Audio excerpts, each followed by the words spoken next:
Around 2 years ago, I finally moved into a brand new house in a brand new building estate in Australia. I was one of the first to have a finished building in the area, and it was elated to finally gain independence. The first few weeks went by as normal, and during that time I'd often take walks alone with the dog in the afternoon and roam the surrounding estate area. All the roads around us had been partially completed and all the other properties were marked out, but no other houses were built, excluding the one that was directly opposite of mine. The house looked finished, but there was no driveway laid yet, and from what I could gather, no one lived there. To the left of my house, roughly a few hundred meters away, was a field with a huge hill in it. I later found out that the whole area was council property. Not only was no one allowed to build up there, but the whole hill was basically a no-go zone. For whatever reason, the council just didn't want people on it, so the whole area was surrounded by a huge chain link fence. The only other noticeable feature in the area was a small abandoned farmhouse with a shed a few kilometers down the road. I knew nothing about it and often went walking there with the dog, as it gave me something mild to explore amongst the vast nothingness I was leaving around. The entire place was dilapidated and completely uninhabitable, but it was still interesting nonetheless. About a month or two after moving in, I woke up at 1 in the morning to the sound of violin. It sounded extremely distant and quite haunting. I actually enjoyed it and assumed that the neighbors opposite of me finally moved in. Excited that I finally had someone to talk to, I peeked out the curtain and saw the house opposite of mine was still as vacant as it ever was. I got dressed, but by that time I managed to look outside. The violin had stopped.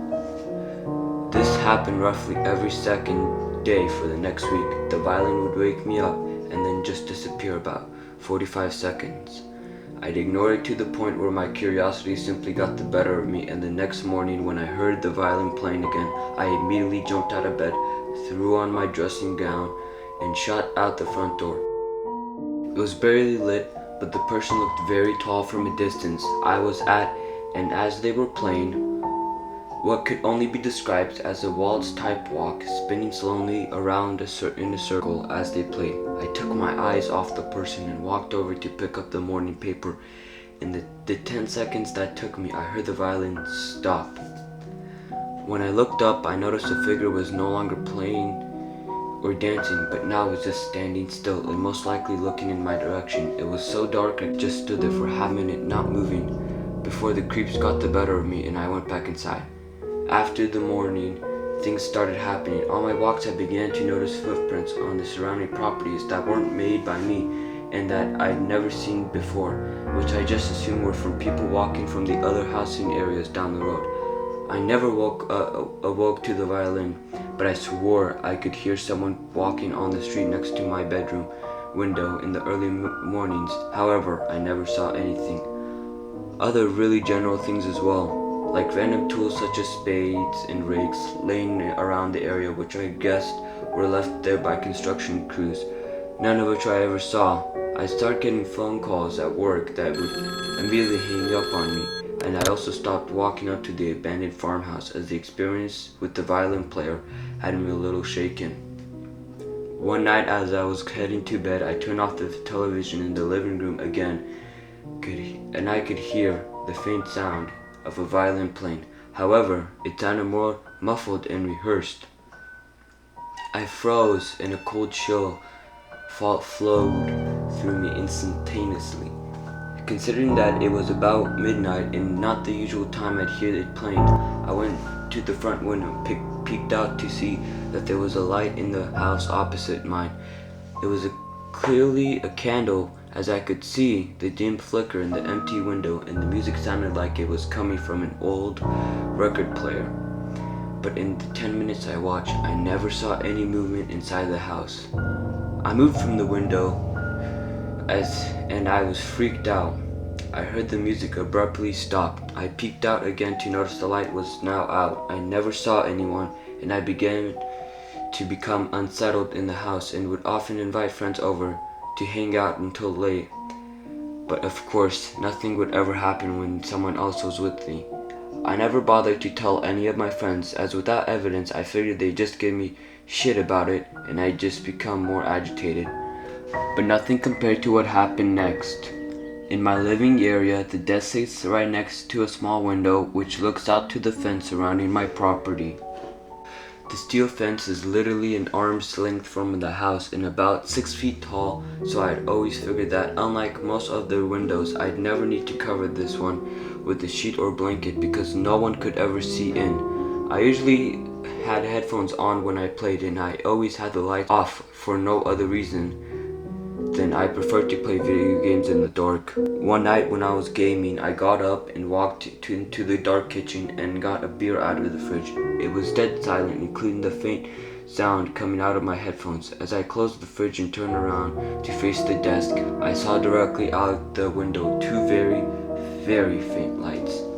I didn't catch on and immediately started walking to the desk, fixated on the glowing balls, and it wasn't until I had my nose pressed against the glass that I realized two lights weren't lights at all. They were eyes. A set of eyes sitting just above the fence line, staring wide open at me. They didn't blink, they didn't move. My entire body locked up. All I could do was simply stare back as my brain was still comprehending that there was an actual person looking at me. Not only was the sound of the instrument extraordinarily loud, but it sounded like it was being played with frustration, notes being missed frequently and the strings screeching. The pace of it was getting faster and faster, and by this time, my dog Jeb, out in the backyard, had picked up on the situation and registering an unfamiliar sound, gave one solitary, deep bark. The violin instantly stopped and the house was finally dead silent, including my headphones, which I could hear quietly working away. I was still frozen to the carpet, and it wasn't until Jeb gave a second menacing bark that I heard the figure outside the window start to walk away in the direction of my yard. Once the footsteps hit the ground, I instantly thought of the welfare of my best mate and finally my head connected with my body. Either my head kicked into gear or my muscles loosened up, but my body automatically collapsed and I fell to the floor, scurrying to hide against the wall away from the window. I could hear my heart beating through the carpet like a drum as I tried to lay flat as possible, and as my mind was still processing the sheer severity of the situation as a violin started playing. That fucking violin. The haunting tune it always emitted started up, except this time it was directly outside my window and much louder than I'd ever heard it before. The lights were still off and I wanted to turn off the PC screen so I couldn't be seen, but my whole body just wasn't ready to cooperate. My body kicked into override. I leapt from the ground and slid across the laminated floor to the backyard door where Jeb was standing, staring into the backyard. I ducked to keep low and quietly unlocked and slid open the door. Usually doing this would notify Jeb that he was allowed inside, but when the door opened up, he didn't move an inch and was completely fixated on the black pitch backyard. Everything told me not to go outside, but there was no chance I was letting anything happen to my dog, and I moved on to the alfresco, moved behind Jeb, put my hand under his collar and attempted to back him in toward the house. Jeb is a pure Labrador and weighs like a sack of sand, so when he doesn't want to move, it takes a sheer force to pull him in the direction you want him to go. And right now, Jeb wasn't going anywhere. I yanked at his collar, and as I did, he emitted a bark like I'd never heard before, a deep, bellowing, "fuck you right off" sound that elevated my nerves to an all-time high. We both just stood there, waiting for some form of reply, and I couldn't remember how long we both just froze there, but eventually I heard footsteps from the other side of the house begin to walk away, but not a simple walk, almost like whoever was doing it was slowly dancing in a circle. The footsteps kept to a beat and they were drifted away from the house into the distance. Once I couldn't hear anything, Jeb licked his lips, gave me a look, and wandered back inside. I followed and locked the door behind me, reverting to my childlike self, hiding under my bed covers with my dog. I didn't sleep a wink. That was the last time and I ever saw or heard the violin player. The following morning, when the sun finally came up, I called into the work sick and called the police.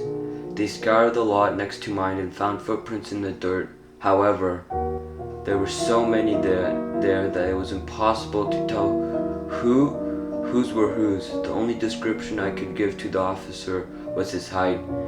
He had to be over 6 feet to stare over the fence at me, but they explained that he could have been standing or on something or on his toes. They also told me that they've never received a report of anyone playing a violin in the area or anyone being in the fenced-off hill either. I essentially looked like an insane person, but the officers were nice about the whole thing and offered to patrol the area for the next few nights, which helped out my mind at ease. Nothing else happened since then. Over the next year or two, people finally started moving in, and I told them about the story, about the figure I saw, of which still used to keep the children in line, which I find funny. One guy nicknamed the council lot Violin Hill, and the name has stuck around our street since then. I even spent a period of time scouring the depths of the internet for the same violin tune I kept hearing. Yet I could never find it. There were some classical pieces that seemed reminiscent, but I've never thought that whatever tune was played must have been self-composed, which creeps me out more. I'm still in the house, I still tell people the story, and I haven't changed my routine one bit, which has helped me to block out the fear of the experience. I game with the blinds closed now.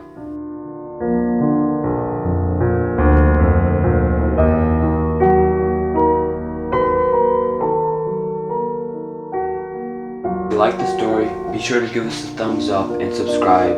If you have your own story, please send it to my email in the description down below. And until next video, goodbye.